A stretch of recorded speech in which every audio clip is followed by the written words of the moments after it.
नमस्कार, मी राहुल कुलकर्णी. देशाचे पंतप्रधान हे 5 देशाच्या दौऱ्यावरती आहेत. UAEमध्ये त्यांनी गॅसविषयक करार केला. ते त्यानंतर नेदरलँडला पोहोचले आणि आणखीन पुढील देशाचा प्रवास करत असताना त्यांनी एक अतिशय महत्त्वाचं असं विधान केलं आणि त्या विधानाचा अर्थशास्त्रीय पद्धतीनं नीट विश्लेषणात्मक विचार होणं गरजेचं आहे. मी स्वतः अर्थशास्त्राचा विद्यार्थी आहे आणि अनेक वेगळ्या जागतिक तज्ञ हे सद्यस्थितीबद्दल काय बोलतायत त्याचं आकलन मी वेळोवेळी तुमच्यासमोर करतच असतो आणि म्हणून असं दिसतं आहे, की या सगळ्या संदर्भामध्ये पंतप्रधानांनी जे म्हटलं, की सध्याचं दशक हे आपत्तीचं आहे आणि पंतप्रधानांनी चिंता व्यक्त करत असताना भारताचा संदर्भ न घेता जग गरिबीच्या खाईत जाईल असं म्हटलं.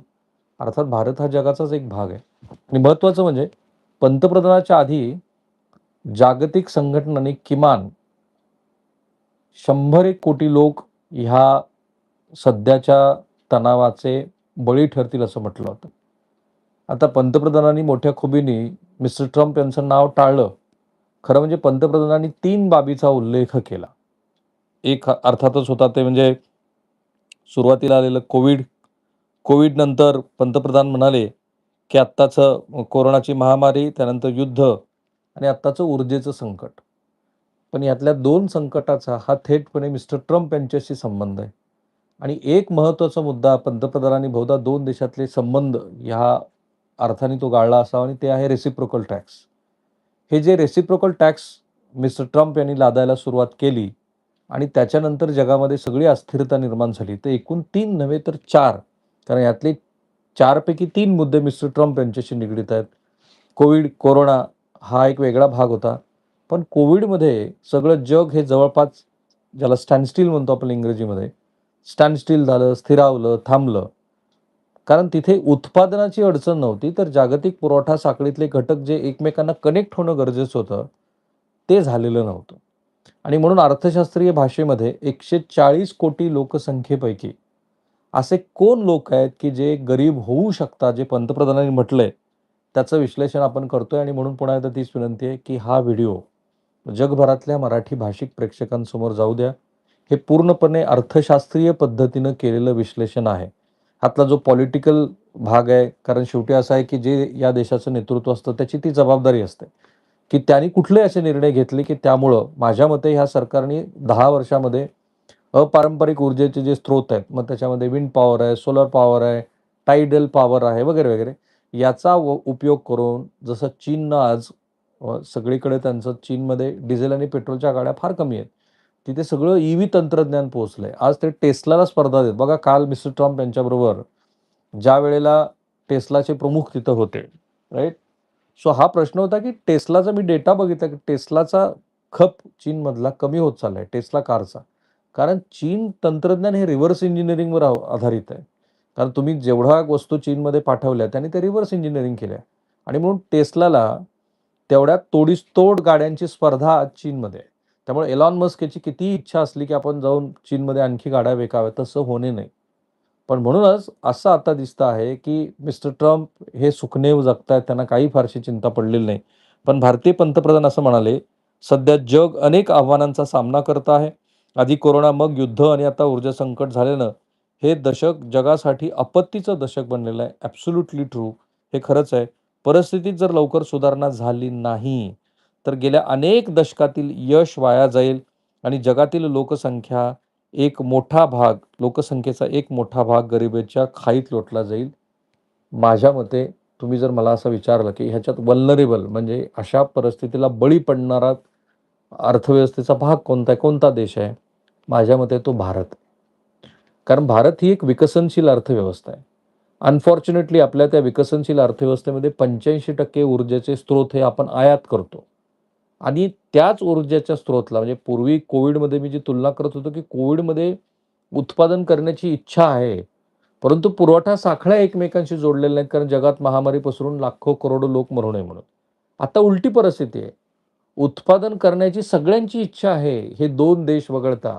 मी इस्रायल आणि अमेरिकेला एकाच बास्केटमध्ये टाकतो आणि दुसऱ्या बाजूला इराण. इराणची तर स्थिती अशी आहे, की ते गवत खाऊन जगायला तयार झालेत.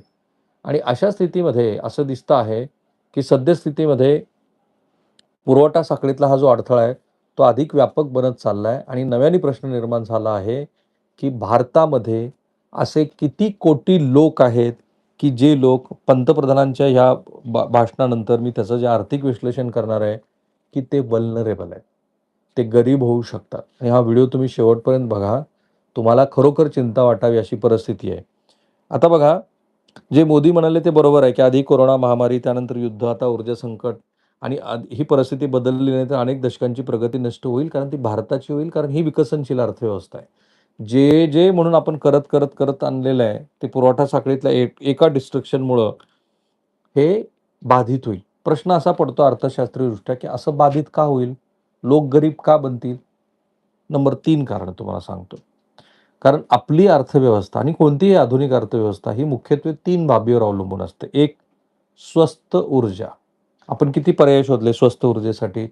जेव्हा इराणने आपल्याला अडथळा आणला, त्याच्यानंतर आपण 26 देशातनं ऊर्जा खरेदी करत होतो. आपण 41 देशावरती गेलो.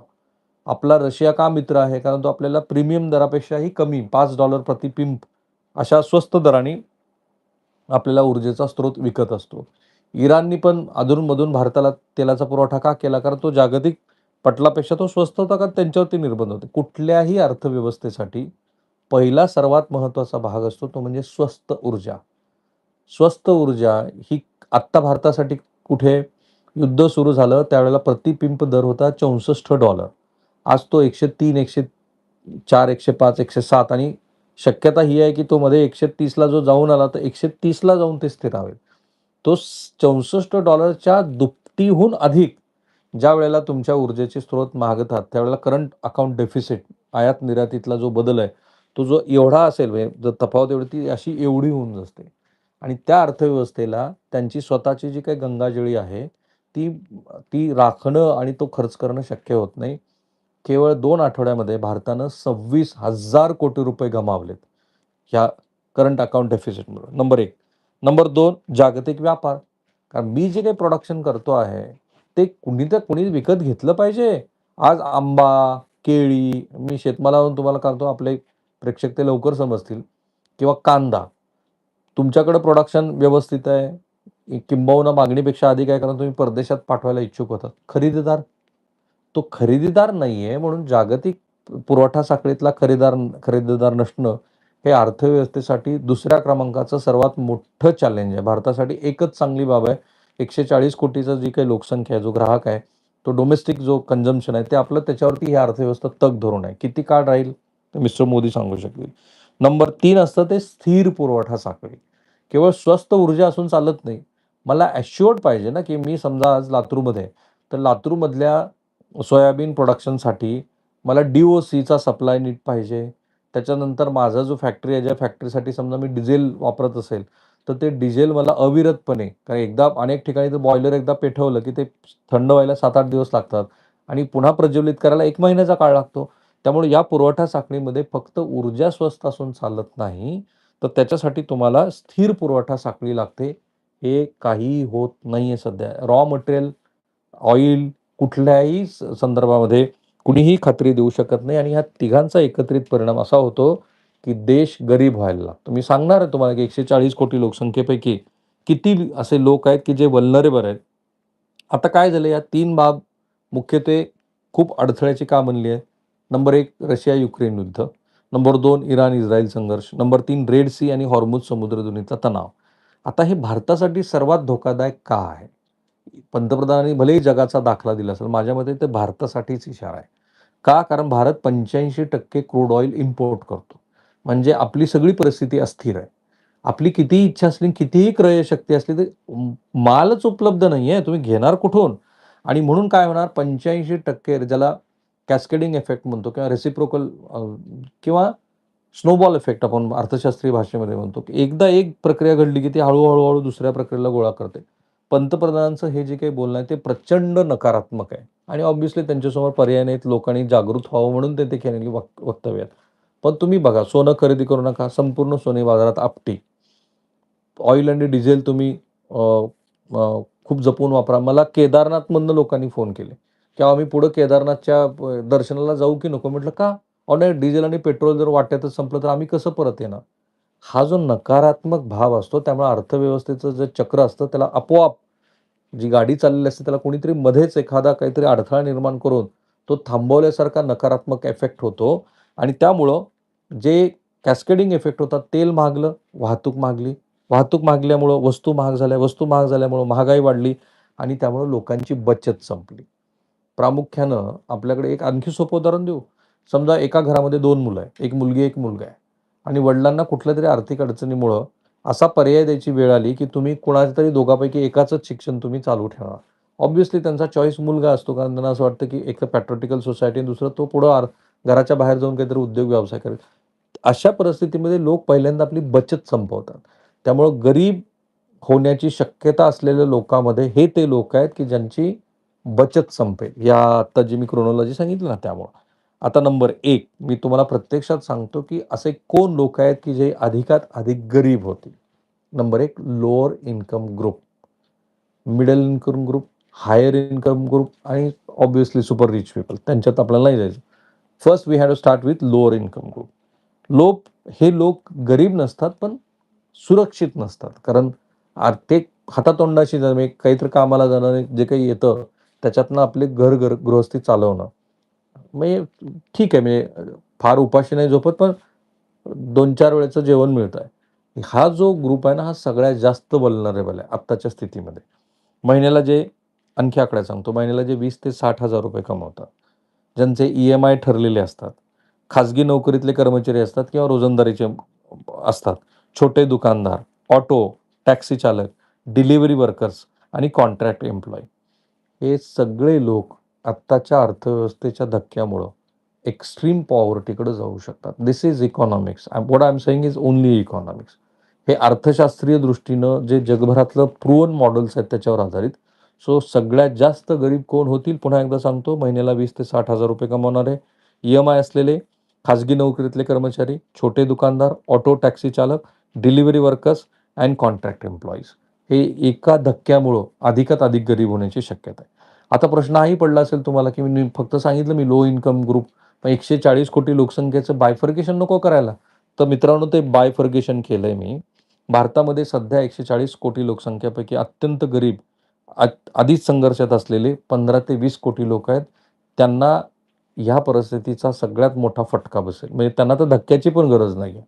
कारण समजा मी सिलेंडर किंवा रोजचा प्रवास माझा ₹10 जरी महागला, तरी माझी परिस्थिती बिकट बनते किंवा माझं सिलेंडर किंवा माझं गाडीतलं पेट्रोल ह्याच्यामध्ये अगदी ₹5-7 ची जरी वाढ झाली, तरी मी अतिशय ओढून-ताणून केलेलं माझं जे काही बजेट आहे ते कोलॅप्स होतं. सो हे तर लोक ऑलरेडी व्हल्नरेबल नव्हे, ते त्या मार्गावरती निघालेले आहेत. लोअर इन्कम आणि ही संख्या अत्यंत गरीब देशामध्ये 15 ते 20 कोटी आहे. लोअर मिडल इन्कम ग्रुप ज्यांची मी आता उदाहरण दिली, ही पण संख्या 45 ते 60 कोटी आहे आणि हे सर्वाधिक धोक्यात आहेत आणि आधीच संघर्षात होते आणि मध्यम वर्ग. अशी संख्या 25 ते 30 कोटी आहे. त्यांचा खर्च आणि ई-एम-आय यामुळे त्यांच्यावरती दबाव आहे आणि ऑब्व्हियसली श्रीमंत आणि upper class they are the most safest. मोदींचा मुख्य इशारा बहुतेक लोअर मिडल इन्कम क्लास आणि मध्यम वर्गांसाठी असावा. आता मिडल इन्कम ग्रुप हा मुख्यत्वे का घाबरलेला आहे? कुठल्याही देशामध्ये हा एक नेहमी क्रायसिस राहिला आहे. तो उद्योगासाठी पण आहे आणि देशासाठी पण आहे, की एखादा उद्योग हा मिडल इन्कम ग्रुपमध्ये अडकला, की ना त्याची प्रगती होते ना तो खाली जातो. एखादा देश मिडल इन्कम ग्रुपमध्ये अडकला, की तो देश ना श्रीमंत असतो ना तो गरीब असतो. यूकेचं उदाहरण आहे. यूकेने म्हटलं किंवा यूएसने पण म्हटलं, की आम्ही भारताला मदत का द्यावी? कारण it is a middle income group. त्याची एक आंतरराष्ट्रीय डेफिनिशन ठरलेली आहे. ज्या देशातल्या नागरिकांचं $2,000 प्रतिवर्ष एवढं उत्पादन असतं, these countries are called middle income group. We are already trapped in the middle income group. कारण माझा हा अर्थशास्त्राचा जो व्यापक अभ्यास आहे, त्यामुळे मला माहिती आहे की मिडल इन्कम ग्रुप संदर्भामध्ये ना तुम्हाला गरिबी दाखवता येते, म्हणजे आपल्याकडचे बहुसंख्येनं लोकसंख्येनं असणारे लोक बघा. शेती आहे, पण त्या शेतीतनं काही फारसं उत्पादन मिळत नाही. त्यामुळं ना गरिबी दाखवता ते, ना तुम्ही श्रीमंत आहेत असा भाव आणता येतो. सो हा मिडल इन्कम ग्रुप हा मिस्टर मोदी यांच्या श्री पंतप्रधान नरेंद्र मोदी यांच्या ह्या घोषणेनंतर का घाबरलेला असू शकतो? नंबर 1 नोकऱ्या स्थिर नाहीयेत. नंबर 2 एआय आणि ऑटोमेशन वाढतंय. नंबर 3 इन्फ्लेशन सॅलरीपेक्षा वेगाने वाढतं. इन्फ्लेशन गेल्या 43 महिन्यामध्ये ते 2.3 वरून वाढवून आता जवळपास 8 4.25% 4-4.5% आसपास आले. घर, शिक्षण, आरोग्य याचा खर्च प्रचंड वाढलाय. फ्यूल महाग झालं, की हे सर्व महाग होतं आणि हे एका युद्धामुळं घडलंय. पेट्रोल, एल-पी-जी, खाद्यतेल, खतं, विमान भाडे, शिपिंग, इम्पोर्ट इलेक्ट्रॉनिक्स सगळं महाग झालेलं आहे. आणि याचा फटका या मिडल इन्कम ग्रुपला बसणार आहे, की ज्यांचं उत्पन्न हे एका मर्यादित स्वरूपात आहे. त्यांना ई-एम-आय पण भरायचा आहे आणि मुलांचं शिक्षण पण करायचं आहे आणि घर पण बांधायचं आहे वगैरे, वगैरे. तर हे याच्यात अडकलेत.